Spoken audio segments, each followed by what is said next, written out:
Hello everyone. Last class में हमने क्या देखा था? फोटो इलेक्ट्रिक इफेक्ट से पहले फोटोन और उससे रिलेटेड कि भी इसमें क्या न्यूमेरिकल्स हमारे पास बनेंगे, and after that work function, threshold frequency, threshold wavelength, उससे रिगार्डिंग हमने देखा था। फोटो इलेक्ट्रिक इफेक्ट पे देखते हैं कि किस तरह के न्यूमेरिकल्स बनने वाले हैं। तो फोटो इलेक्ट्रिक इफेक्ट का बड़ा सिंपल सा फंडा है। इसमें फोटॉन्स आएगा, फोटॉन्स की एनर्जी कितनी है? Equals to h nu. हर इलेक्ट्रॉन को निकालने के लिए जो एनर्जी चाहिए उसको क्या नाम देते हैं? Work function. यहाँ पे जो न्यू नॉट है ये क्या है? ये है आपकी थ्रेशोल्ड फ्रीक्वेंसी।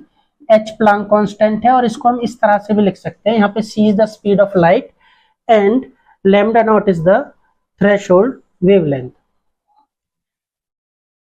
मान लीजिए ये काइनेटिक एनर्जी है 5 electron volt. Electron volt is the smallest unit for energy. ये एनर्जी के लिए स्मॉल यूनिट यहाँ पे हमने यूज की है। और ये वर्क फंक्शन क्या है? ये वर्क फंक्शन होता है कितनी एनर्जी निकालने के लिए चाहिए। मान लीजिए 3 इलेक्ट्रॉन वोल्ट है जो निकालने के लिए चाहिए। 5 में से 3 तो यूज हो जाएगी और जो इलेक्ट्रॉन निकलेगा उसकी काइनेटिक एनर्जी कितनी हो जाएगी? 5 में से 3 गई तो 2 इलेक्ट्रॉन वोल्ट। तो इसके लिए इक्वेशन क्या बनी? काइनेटिक एनर्जी के लिए इक्वेशन बनी कि जितनी एनर्जी थी फोटोन के पास और जितनी यूज हो गई निकालने में, E माइनस ई नॉट। तो फोटो इलेक्ट्रिक इक्वेशन हम इसको नाम देंगे फोटो इलेक्ट्रिक इक्वेशन, और यही इक्वेशन हम फर्दर यूज करने वाले हैं। तो काइनेटिक एनर्जी का फॉर्मूला क्या हो गया? E माइनस ई नॉट, जहां पे E की वैल्यू आप फाइंड आउट कर सकते हो एच न्यू और ये एच न्यू नॉट। ठीक है, इससे दो तरह के न्यूमेरिकल्स बन सकते हैं। पहला क्या है? पहला ये है कि अगर आपसे मैक्सिमम स्पीड पूछ लिया जाए, एक तो ये अपने आप में खुद है, इस इक्वेशन से यही कि यही आपका घटाने से पता चल जाएगा कि भी काइनेटिक एनर्जी कितनी होगी। काइनेटिक एनर्जी अगर निकल जाती है तो मैक्सिमम स्पीड पूछेंगे। मैक्सिमम स्पीड के लिए ये फॉर्मूला है।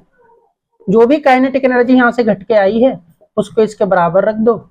अगर वो इलेक्ट्रॉन वोल्ट में है, काइनेटिक एनर्जी अगर इलेक्ट्रॉन वोल्ट में, तो पहले उसको जूल में कन्वर्ट कर लेना। इलेक्ट्रॉन वोल्ट से अगर जूल में कन्वर्ट करना है, then we have to multiply with 1.610⁻⁹ joule. Okay, तो उसको मल्टीप्लाई कर लेंगे। आफ्टर दैट हम क्या फाइंड आउट कर लेंगे? वी मैक्स, मतलब मैक्सिमम स्पीड ऑफ इलेक्ट्रॉन्स। और जो सेकंड यहां से आने वाला है वो क्या आने वाला है? Stopping potential. अगर मैं यहाँ पे ये देखना चाहूँ कि दूसरे तरह का न्यूमेरिकल क्या बनेगा? Stopping potential. स्टॉपिंग पोटेंशियल में आपको क्या करना है? ये जो काइनेटिक एनर्जी मैक्सिमम यहां से आई है, लेट सपोज कि गिरने वाले फोटोन की एनर्जी थी 5 इलेक्ट्रॉन वोल्ट और वर्क फंक्शन है 3 इलेक्ट्रॉन वोल्ट। तो काइनेटिक एनर्जी मेरे पास कितनी आ गई? 2 इलेक्ट्रॉन वोल्ट। मैं सपोज करके लिख लेता हूँ काइनेटिक एनर्जी आ गई 2 इलेक्ट्रॉन वोल्ट। तो जो काइनेटिक एनर्जी का फॉर्मूला है, अगर हमें स्टॉपिंग पोटेंशियल निकालना है तो इसको कंपेयर कर दो क्यू वी नॉट से। ये किसका फॉर्मूला है? Q V not. Q V not formula है काइनेटिक एनर्जी का in terms of stopping potential, stopping potential की टर्म में। तो अगर मुझे यहाँ से स्टॉपिंग पोटेंशियल निकालना है तो इलेक्ट्रॉन का चार्ज रख देंगे 1.610⁻⁹ वी नॉट। वी नॉट हमें फाइंड आउट करना है और इसको अभी हमें किस में कन्वर्ट करना पड़ेगा? जूल में। मतलब हमें मल्टीप्लाई करना पड़ेगा इससे। अब ये किस में कन्वर्ट हो गया? जूल में। यहाँ से जो वी नॉट आएगा उसकी वैल्यू किस में आएगी? वोल्ट में।